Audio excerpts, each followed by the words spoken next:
నెల్లూరు నగర సుందరీకరణలో మరో కీలక ఘట్టం ఆవిష్కృతమైంది. హరినాథపురం సర్కిల్ ఏర్పాటు చేసిన అత్యద్భుతమైన సూర్య నమస్కార ప్రతిమలు మంత్రి నారాయణ, ఎమ్మెల్యే కోటమిరెడ్డి శ్రీధర్ రెడ్డి ప్రారంభించారు. ఆధ్యాత్మికతతో పాటుగా ఆరోగ్య సందేశం చాటి చెప్పేలా తీర్చిదిద్దిన ఈ విగ్రహాలు నగరానికే కొత్త శోభను తెచ్చాయని ఈ సందర్భంగా మంత్రి నారాయణ మాట్లాడుతూ తెలిపారు. నెల్లూరు సిటీ, రూరల్ ప్రాంతాల్లో మౌలిక సదుపాయాల కల్పనకు ప్రాధాన్యమిస్తున్నామన్నారు. ఈ క్రమంలోనే ముత్తుకూరు రోడ్డు సరిహద్దులు సూర్య నమస్కార విగ్రహాలు, వాటర్ ఫౌంటైన్, వాకింగ్ ట్రాక్తో కూడిన ఆధునిక పార్క్ త్వరలో ప్రజలకు అందుబాటులోకి తీసుకొచ్చినట్టుగా చెప్పారు. అటు రూరల్, సిటీ రెండింటి కరెక్ట్గా ఇది బార్డర్ సరిహద్దు. ఆ సరిహద్దులో ఒకప్పుడు ఏరియా చాలా భయంకరంగా ఉండేది.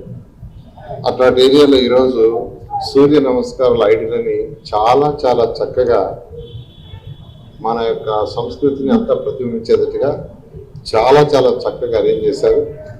అక్కడ ఆ ఐడియల్స్ని అరేంజ్ చేయడమే కాకుండా వాటర్ ఫౌంటైన్ ఒకటి చేశారు. అదేవిధంగా చిన్న వాకింగ్ ట్రాక్, అదేవిధంగా అక్కడ లైటింగ్స్ ఏర్పాటు చేశారు. యోగా చేసుకోవడానికి ఒక చక్కటి ప్లాట్ఫామ్, యోగా టీచర్ పైన ఉండేదానికి ఒక డయాస్, దాని కింద ఇచ్చి ప్లాట్ఫామ్, ఆ విధంగా ఒక చక్కటి ఏర్పాటు చేసిన మరొకసారి ఎమ్మెల్యే శ్రీధర్ రెడ్డి గారిని నేను ప్రత్యేకంగా అభినందిస్తాను.